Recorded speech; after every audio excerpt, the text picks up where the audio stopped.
തങ്ങൾക്ക് ഒറ്റൊരാഗ്രഹമുള്ളൂ, എൻ്റെ ഉമ്മത്തൊന്ന് സ്വർഗത്തിലെത്തണം, എൻ്റെ ഉമ്മത്തൊന്ന് സ്വർഗത്തിലെത്തണം. മഹ്ശറില് എല്ലാ നബിമാർക്കും സിംഹാസനങ്ങൾ വെച്ചു കൊടുക്കും. ഇവിടുന്ന് കഷ്ടപ്പാടിന് സഹിച്ചതിന്റെ ഒരു സന്തോഷം അവിടെ കിട്ടാൻ വേണ്ടിട്ട് എല്ലാ നബിമാരും അവരുടെ സിംഹാസനത്തിൽ ഇരുന്നാലും മിമ്പരി, എന്റെ മിമ്പർ മാത്രം അവിടെ ബാക്കിയാവും. കാരണം ഞാൻ അവിടെ ഇരുന്നാൽ എന്റെ ഉമ്മത്തിന് ആരാ നോക്കാന്ന് എന്റെ പേടി. അതുകൊണ്ടാ സ്വർഗം ഉദ്ഘാടനം ചെയ്തിട്ട് അതേ സിറാത്ത് വാലത്തിലൂടെ തന്നെ തിരിച്ചു വരും അത്ര. എന്തിനാ?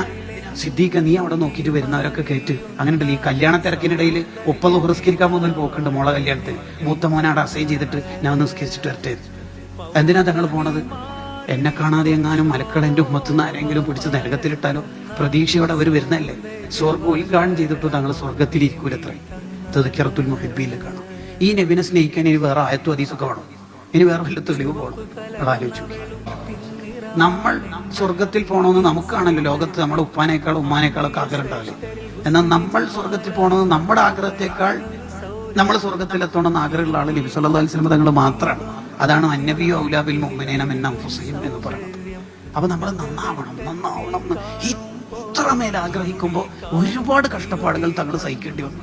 ഭ്രാന്തൻ എന്നൊക്കെയല്ലേ ചീത്ത വിളി കിട്ടിയത്. ഒരാളെ കള്ളുകൂടിയൻ വ്യഭിചാരി എന്നൊക്കെ പറഞ്ഞാല് ഒരു സ്പെസിഫൈ തെറ്റിന്റെ മേലുള്ള ട്രോളാണ്, ആക്ഷേപമാണ്, അല്ലെങ്കിൽ ഒരു റീപ്രൂഫാണ്.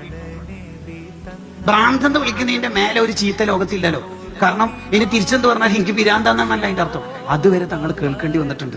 നമ്മൾ നന്നായി കിട്ടുന്ന സമയത്ത്, ഹിദായത്തിലാക്കാൻ ശ്രമിക്കുന്ന സമയത്ത് അതുവരെ തങ്ങൾ കേൾക്കേണ്ടി വന്നു. ആര്?